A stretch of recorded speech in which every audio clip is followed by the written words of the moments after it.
you were talking about kind of the internal narrative and kind of the stories that we tell ourselves. And that's kind of the bias that we have internally.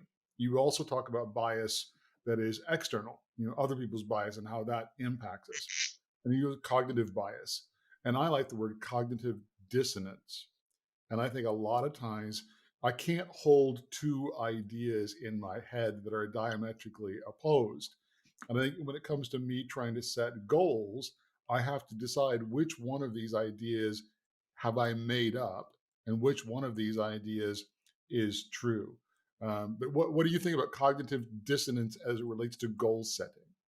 Well, it comes in handy because I guess by the time you've set a goal, you'll be able to convince yourself that you actually set the right goal. So, in that sense, having cognitive dissonance, it can actually work for you and allow you to sleep at night. But I think it's a battle. I think it's a battle in the same way that we have to constantly battle the tendency for confirmation bias, and just kind of getting the same advice that confirms our beliefs. And when you kind of think about the world of work, regardless of what you're doing, one of the best things that you can actually do from yourself is really challenge yourself in actually maybe choosing to shoot for something that's diametrically opposed to what you thought might actually suit you, and seeing whether or not that hat actually fits you, because we have these narratives about ourselves, and until we step out of them, we're never going to get disconfirming evidence. But I think if you're not brave enough to kind of take that on, I think one of the best things that you can actually do is seek out people who really think differently to you. And that's only something that I've really done in the last 5 years, to be honest. I think up to then, I think if you met my friends, they would look diverse on the outside.